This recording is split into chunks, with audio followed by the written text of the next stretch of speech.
Okay, so we've talked about 10 animals to raise in a small homestead. 10 ways to make money on a small homestead. Now we're going to talk about 10 ways to save money on a small homestead. Guys, homesteading is expensive. And as they say, a penny saved is a penny earned. Even better because a penny saved doesn't get taxed. Excellent point. Let's start. Okay, so maybe you have a well. We don't. We have town water. So guess one of the main things we do here to save money is we catch our rainwater. And even if you have a well, you still have to pay the hydro to pump that water out. This still makes sense. Okay, so right here, we have 3 barrels set up to this roof. We use that for watering our garden, for filling the pool for the geese. We use it for when it's fresh, we use it to give the animals something to drink. So we have these. We have one here. We have one here. There's one here. There's one here. There's one here. There's one here. There's even one over here. So what that does, guys, as you can see, we've got them everywhere. That has allowed us the luxury of not having to spend much on buying water. Even in the driest of times, we seem to get by with all these rain barrels. Now, if it starts to get, a little warm out, we might throw a little chlorine puck in the bottom of the barrel. Something like that, just keep it from getting green on us.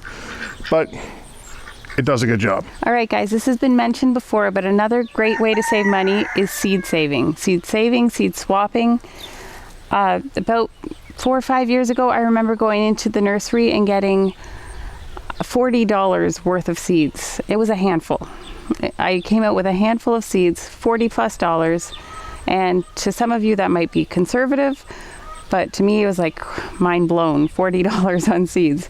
So now I save my own, and other than buying something new that I've never tried before, this is how I get my seeds. This here is kale that I've been collecting from, because kale comes up a little bit at a time. Some are dry, some are not.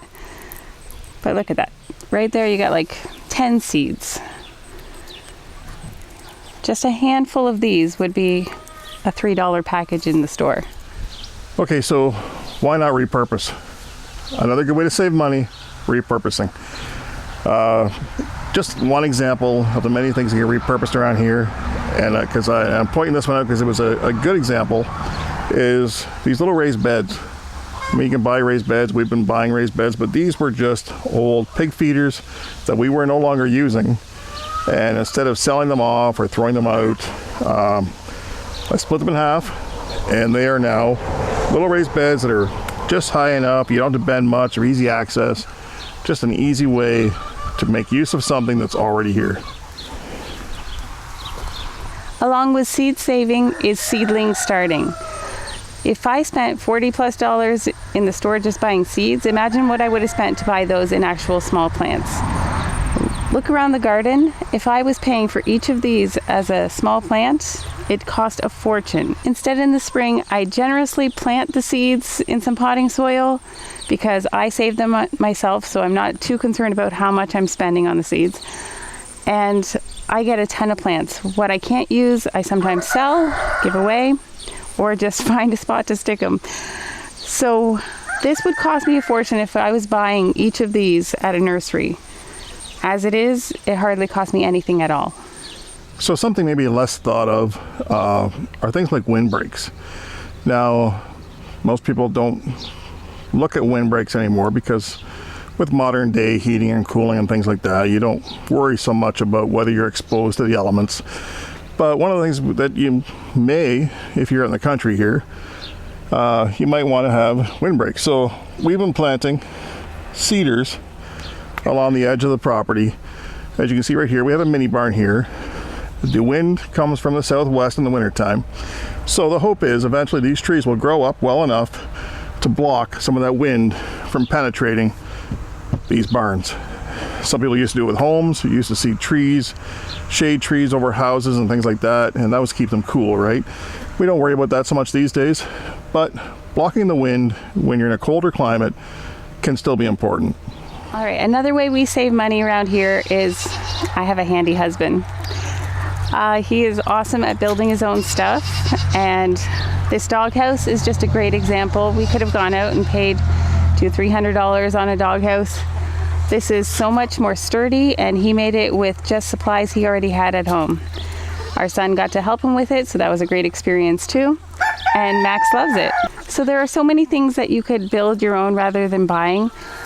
We have the cold frame, our greenhouse, that was made with repurposing free items, and he built it himself. We have the mini barns, of course, which saved so much money, or rather we got so much better for the money we put into it. Our play center here, Bert added on to it to make it twice the size by building his own. Chicken tractors, rollout cages, all sorts of things you can make on your own. If you don't think you're handy, give it a try. You probably are more handy than you think. Yeah, that's right, John. I need 25 more. Okay, I'll be there next week. All right, thank you. So one of the things that we do now that we never used to do is we shop around for feed. At one time, we would just go into the local Tractor Supply or PB Mart or the local mill and just say, hey, I need 10 of these bags. What we've learned since then is we shop around and go a little bit outside of our immediate radius.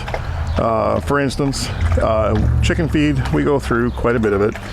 And what we do now is we go 20 minutes a different direction to a different mill where I pay $7 less per bag. Okay, so because I have to go a little further, I buy bulk. So if I buy, say, 25 bags, they put it on a nice skid for me, I go and pick it up in the trailer, and not only do I get a better deal, I also get a skid. Now a skid is another way to save money, because if I want to have a bonfire, I'm not buying wood. If I want to build something or brace something real quick, I've got wood. Hey, it's just one more way. It's little, but it's one more way. One more tip. While we're talking about feed, all these bags, don't throw them out. You ever notice those guys on the side of the road selling firewood? They want these. I keep them. I sell them for 10 cents each. It's no big deal. Doesn't take up much room. Just they sit flat, set them aside, post them, somebody will grab them. Another way to save money around the homestead is to be creative when it comes to the things you use, the things you work with. We use these 4-liter ice cream containers for all of our feed. We carry these around, one for each tractor, one for each barn. It's a great way to keep it organized, and this was going to be recycling. We also get empty pails at the grocery stores. They give them away because once they use what's in it, they have no use for it. This was a garlic spread container. We get icing containers, and they get a lot of use around our farm. So another way to save money on a small farm or backyard homestead is to be more efficient. So one of the things we're doing slowly is we're transitioning from these older style 250 watt heat lamps to heat plates, which are, this particular one is 25 watts. That's a 225 watt difference. It's not a lot, but when you use them as much as we do, it adds up. Guys, the other day I had the lovely task of mucking out the goat barn. How fun that was. But now the straw is here drying out, and guess what? Instead of buying straw for our strawberry patch, we're going to use this. Instead of buying mulch for our garden, we're going to use grass clippings. We use what we have around the homestead instead of going out and purchasing new. So another way to save money, and it might not sound like you're going to save money, but I'm going to say it anyway, is keep a few backyard chickens. Here at Acre Homestead, we are a little crazy with chickens. We probably have, I don't even know, I'm going to guess, probably close to 100 chickens here. Now, but we sell eggs to the public. So, you don't want to get that big, no big deal. So you keep a few chickens. Yeah, you might have to buy some feed, but you know what? You're probably going to have leftovers or peelings or things like that in your kitchen every day. So take that stuff, give it to your chickens. They'll eat it. They'll lay you eggs. And then somewhere in there, you're going to see a plus there. If you're not getting the eggs, eventually you're going to get the meat from the chicken. All right, probably something that everyone knows, but a great way to save money is buy used. I love thrift shopping. I am the ultimate thrift shopper. Always have been, always will be. And I loved it before it was popular due to our poor economy. But buying used is a great way to get the same product for a lot less. For example, we bought these chicken tractors, duck tractors, whatever you want to call it. We bought these used, got 2 or 3 of them at a time, and they do the trick. Our new chicken runs are really dog pens that we opened up, and they work great. They were bought on used sites, and they're just like if you'd bought them new. They are doing a great job, and if we were to buy this new, it would have cost at least twice as much. Along with buying things used, look for things that are free. Sometimes people give the most amazing things away. Bert picked up these fence posts, these metal posts on the side of the road, and we've used them for so many things. He's used it for the fence, he used it to make his own flagpole, and not just that, we've gotten other things for free. Check out your local Buy Nothing sites on Facebook or the free ads on your Kijiji or Craigslist. I'm sure you'll find something useful. Okay, so this is an example that doesn't really affect everybody, but if it does help. If you heat with propane, I highly suggest you invest in renting a bigger tank. What we do is when we first moved in here 10, 11 years ago, there was a smaller tank, and we noticed very quickly that people were having to get these small tanks filled fairly often in the winter time because we had some very cold winters at the time.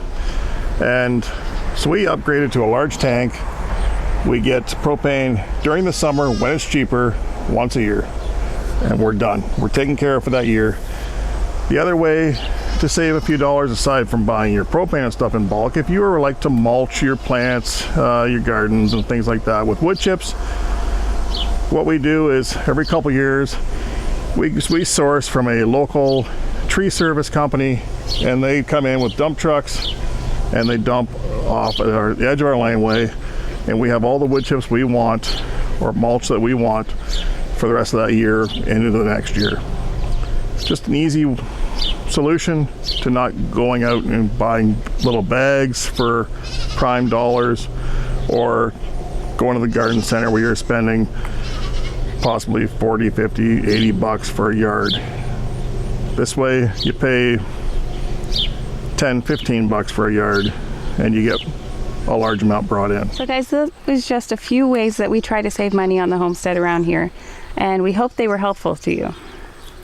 You know what? I'm sure you have other ideas, and I'm sure you have better ideas. And you know what you could do for us? Drop them in the comments for anybody that's viewing this video can learn from you as well. We hope you enjoyed the video, and if you did, please like, subscribe, and share. Give it a thumbs up, guys. Thanks. Bye, guys.